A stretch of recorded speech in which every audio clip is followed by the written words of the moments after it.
Nós iremos começar esse estudo bíblico com uma oração que é uma característica que sempre devemos ter. Senhor, nós oramos nesse momento a Ti, te oferecemos a honra que é devida ao Seu nome, reconhecemos a Sua grandeza, queremos anunciar os Seus atributos e sabemos da obra redentora que Cristo fez no Calvário. Senhor, ouça a nossa oração, que o Espírito Santo ilumine a nossa mente e que possamos te prestar esse culto, que é um culto de adoração ao seu nome. Que o Senhor possa nos ensinar a sua palavra para que nós possamos guardá-la nas tábuas do nosso coração, que nós possamos escrevê-las nas tábuas do nosso coração. Em nome do Senhor Jesus. Amém. Então, nós iremos começar uma sequência de exposições dentro de cada livro da Bíblia. Então, nós iremos fazer um panorama geral sobre cada livro da Bíblia para podermos conhecer mais sobre a palavra do nosso Deus. Hoje, nós iremos começar pelo livro de Gênesis, que é o livro da origem de todas as coisas, que é o livro do começo. E a verdade é que Moisés foi o homem que o Senhor inspirou através do seu Espírito para nos revelar as palavras que estão registradas nesse livro. E também todo o Pentateuco, que são os 5 volumes que estão sendo registrados aqui: Gênesis, Êxodo, Levítico, Números e Deuteronômio. Esses 5 volumes também são conhecidos como a Torá, que significa a lei. Então, iremos começar pelo livro de Gênesis e nós precisamos observar que o livro de Gênesis ele está dividido em 2 partes. Na primeira parte, nós temos os 4 grandes eventos registrados, do capítulo 1 ao 11, e na segunda parte nós temos 4 grandes personagens que estão registrados no capítulo 12 ao 50. Então nós iremos verificar essas 2 partes, os 4 eventos e os 4 personagens. Então vamos lá, a primeira parte. Iremos verificar quais são os 4 grandes eventos que estão registrados aqui. O primeiro deles, é óbvio, né? É a criação. Nós somos criacionistas, acreditamos que Deus criou todas as coisas pela palavra do seu poder. Sabemos que Deus chamou à existência tudo que existe do nada. E nós sabemos que Deus é o criador da matéria, da energia, do espaço e tempo. E dentro da criação de Deus, nós vemos a obra-prima da sua criação, que se chama ser humano. Quando nós começamos a analisar a criação, nós vemos que Deus ele aparece no primeiro texto da Bíblia Sagrada, que é o versículo 1 de Gênesis, como um Deus que é eterno, um ser incriado. Deus ele se revela criando todas as coisas. No princípio, Deus criou os céus e a terra. Essa palavra em Gênesis é o nome do livro que estamos estudando. No princípio, que significa Bereshit. Deus criou os céus e a terra. Então, no princípio, Elohim criou os céus e a terra. A expressão os céus e a terra no hebraico significa o universo inteiro. Então, Deus é um ser que cria todas as coisas que são visíveis e as que não podem ser vistas pelos olhos. Deus é o Criador e cria o universo que pode ser estudado e aquele que não pode ser alcançado. Então, nós acreditamos que essa verdade é absoluta. O Senhor é o Criador de todo o universo. Esse é o primeiro grande evento de Gênesis. Não podemos estudar o livro de Gênesis, o primeiro volume de Moisés, sem passarmos pela criação. Então, Deus é o Senhor Criador de tudo. O segundo evento que está registrado nas Escrituras é a queda do homem. Nós sabemos que Deus criou tudo em 6 dias, e se nós observarmos bem, os 6 dias da criação estão divididos em 2 grupos de 3 dias. O primeiro grupo, que é formado pelos 3 primeiros dias, esse primeiro grupo fala do ambiente que Deus cria. E o segundo grupo, que é formado pelos 3 dias seguintes, ele fala dos seres e dos elementos que Deus cria para povoar esse ambiente. No primeiro dia, Deus cria a luz e separa das trevas. No quarto dia, Deus cria os luminares, o sol, a lua e as estrelas. No segundo dia, Deus cria a expansão e os mares. No quinto dia, ele cria os animais marinhos e as aves. No terceiro dia, ele cria a porção seca, que é chamada de terra. E no sexto dia, ele cria os animais e o ser humano. Então, os 3 primeiros dias que formam o primeiro grupo estão interligados com os 3 dias posteriores que formam o segundo grupo. Então, o primeiro dia está ligado com o quarto, o segundo com o quinto e o terceiro com o sexto. Em Gênesis 3, nós iremos verificar que Deus, quando criou o ser humano e o colocou no jardim, disse para ele comer de todas as árvores do jardim, mas da árvore do conhecimento do bem e do mal, não. O homem desobedeceu e trouxe sobre si condenação, maldição e morte. E quando nós olhamos para a queda, nós podemos observar 2 pecados específicos. O primeiro é que o homem é separado da presença de Deus.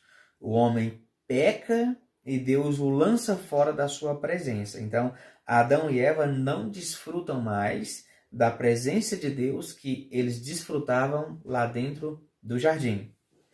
Então, o homem é afastado do Senhor. Esse é o primeiro pecado. O segundo é o pecado contra o seu semelhante, ou seja, Caim mata o seu próprio irmão Abel. Então, aqui nós podemos observar porque que o ser humano ele é tão corrupto, porque que ele é tão perverso, porque que ele é tão baixo, porque que ele é tão rebelde, porque o ser humano desobedece a Deus e também faz o mal contra o seu semelhante. Dentro da queda do homem, nós podemos observar isso. Mas existe algo interessante dentro da queda. É que mesmo dentro da queda, mesmo em meio a toda queda, mesmo em meio a todo o problema que o pecado trouxe, Deus prometeu solução, esperança e redenção, a qual se daria por meio da semente da mulher. Isso está registrado em Gênesis 3:15. Este é o segundo grande evento registrado em Gênesis. O terceiro evento que está registrado nesse livro é o dilúvio. O ser humano, naturalmente, ele se multiplica muito rápido. Ele cresce, ele se desenvolve. E à medida que o ser humano vai se multiplicando, os seus pecados vão aumentando também. A iniquidade vai crescendo, a transgressão vai sendo praticada, a rebeldia, a rebelião, a idolatria, tudo isso vai sendo praticado contra Deus, ao ponto de Deus dizer: eu vou destruir essa raça que eu criei. E então, em meio a tudo isso, Deus encontra um homem que é justo, e esse homem acha graça aos olhos de Deus. O nome dele é Noé, e por causa de Noé, por causa do testemunho dele, por causa do relacionamento que ele tinha com Deus, toda a sua família foi salva na arca. O mundo, então, pereceu por causa do pecado contra Deus. Então, esse é o terceiro grande evento registrado no livro de Gênesis, o dilúvio, como é tão conhecido. O quarto evento que está registrado neste livro se chama nações ou povos. Nós sabemos que só existia uma língua, só existia uma cultura, só existia uma etnia e só existia uma moeda. E então o homem ele se rebela e planeja fazer para si uma torre que alcance o céu e chegue diante de Deus. E então Deus, vendo que o homem estava determinado a fazer aquilo, ele confunde as línguas dos homens, ou seja, confunde os idiomas. E é ali que nascem os vários idiomas como nós os conhecemos. Ninguém entendia a outra pessoa. Então, eles não puderam continuar com aquele plano de construir a torre e chegar até o céu.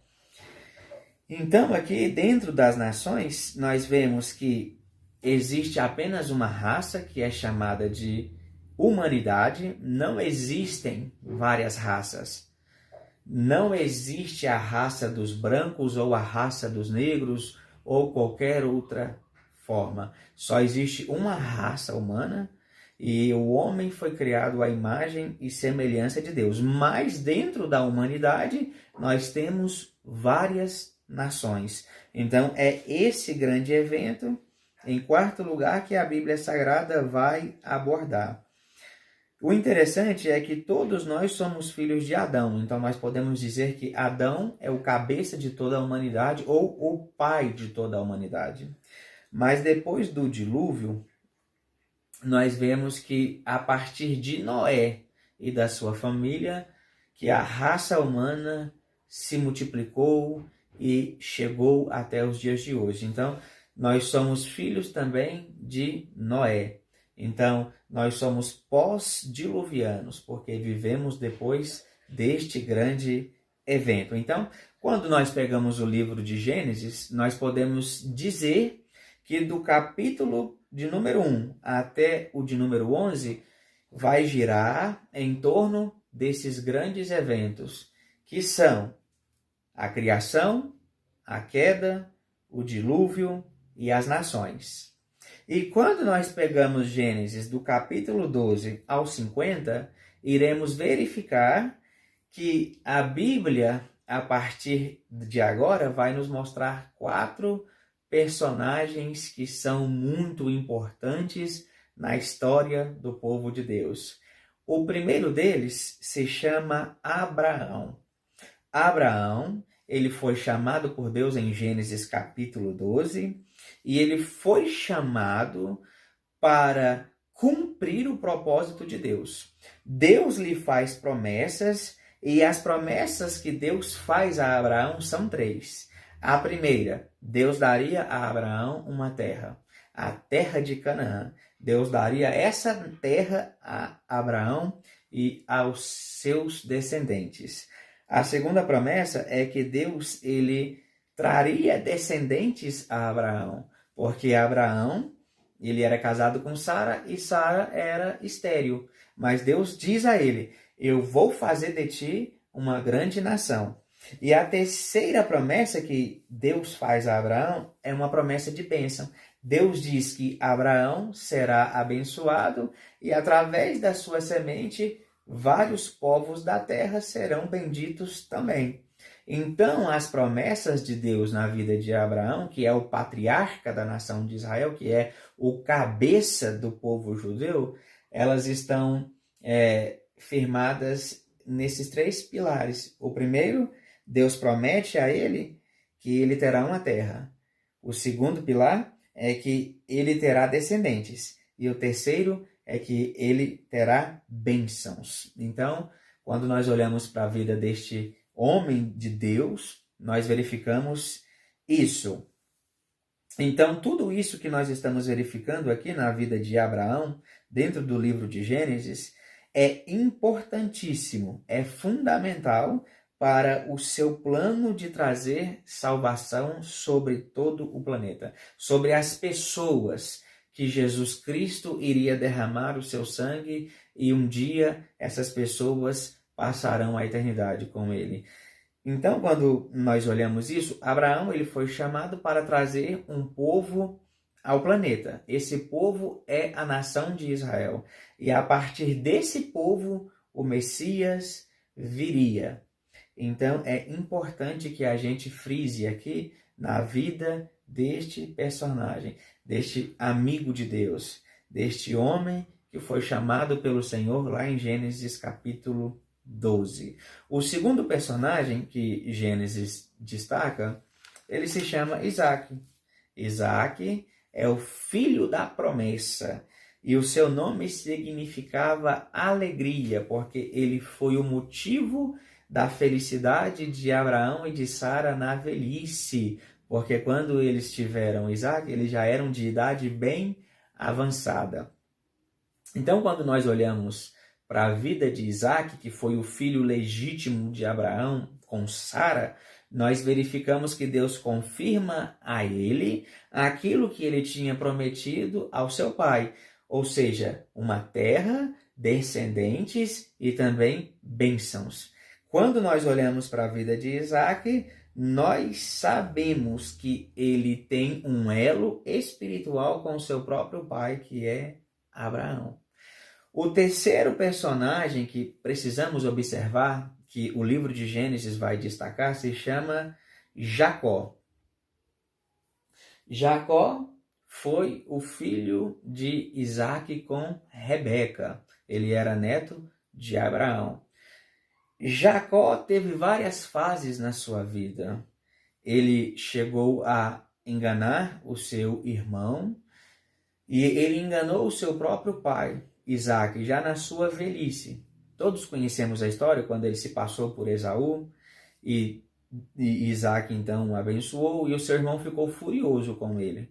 E ele fez tantas outras coisas, mas ele também foi enganado. Ele foi enganado pelo seu sogro. Na noite do seu casamento, Labão concedeu a ele outra mulher que não era a sua esposa, era irmã daquela que ele tinha trabalhado para se casar, no caso, Léia. E então depois ele se casa com Raquel também, mas ele foi enganado em várias ocasiões da sua vida e uma das mentiras mais profundas que contaram para Jacó foi quando o seu filho amado saiu e não voltou mais e os seus irmãos disseram que ele havia morrido. Ele acreditou que isso fosse verdade durante 13 anos, até que então a verdade veio à tona. Então, a história de Jacó, ela é muito interessante, porque Jacó, ele teve a sua identidade transformada por Deus, e o povo judeu recebeu o seu nome, que foi transformado de Jacó para Isaac, ou melhor, de Jacó para Israel. Por isso que o povo de Deus é chamado de Israel. Então, para a gente encerrar, o quarto personagem que nós vemos aqui no livro de Gênesis é exatamente José, o filho de Jacó, o filho amado, o filho favorito, o filho querido de Jacó. José, ele sofreu muita perseguição, ele foi perseguido pelos seus irmãos, ele sofreu traição, ele foi traído pelos seus irmãos, e ele sofreu tentativa de assassinato nas mãos dos próprios irmãos. José ele foi vendido como escravo pelos seus irmãos aos midianitas e depois foi vendido pelos midianitas a um funcionário de Faraó que se chamava Potifar. Estando ali, ele foi caluniado, foi acusado de algo muito grave pela esposa do seu senhor e depois disso foi jogado dentro da prisão. E ali na prisão ele foi esquecido durante um tempo, mas depois ele é encontrado, né? Ele revela um sonho de Faraó, e então ele se torna o governador do Egito e se senta ao lado do rei, do imperador daquela época. Ou melhor, do monarca daquela época, né? Do rei daquela época, que no caso era Faraó. E quando José se assenta no trono, nós conhecemos a história, certo dia, por causa da fome, né? As 7 vacas magras, as 7 espigas feias. Por causa dessa fome, os seus irmãos vêm até ele para comprar comida. Ele faz toda aquela encenação, ele se revela, perdoa os seus irmãos, diz que foi Deus que o colocou ali, manda buscar sua família, a casa de seu pai, encontra-se com seu pai e ambos ficam felizes e emocionados. Então, quando nós olhamos para o livro de Gênesis, dentro de um panorama geral, só que para que a gente possa entender, nós verificamos que o livro de Gênesis ele está baseado em 2 partes. A primeira, do capítulo 1 ao 11, que fala sobre os 4 eventos, ou melhor, os 4 grandes eventos, que são a criação, a queda, o dilúvio e as nações. E do capítulo 12 ao 50, vamos verificar que é a segunda parte de Gênesis, que vai tratar sobre esses 4 grandes personagens: Abraão, Isaac, Jacó e José. Então, vamos fazer uma oração para nós podermos encerrar?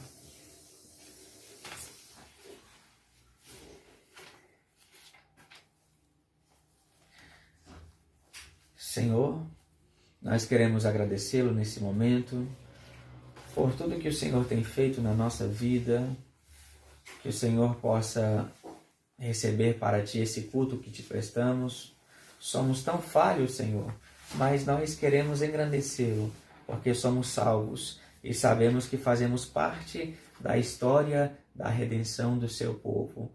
Senhor, nós estamos felizes porque temos a alegria da Sua salvação. Então receba para Ti neste momento tudo o que estamos fazendo aqui, que o Senhor possa alcançar as pessoas que a gente pode chegar, que o Senhor possa abençoar as pessoas através das nossas vidas e que o Evangelho de Cristo possa ser ministrado, possa ser pregado e nós possamos cumprir a grande comissão de Jesus, que é ir por todos os lados, em todo o planeta e pregar a sua palavra. Deus, eu te louvo por tudo, em nome do Senhor Jesus. Amém.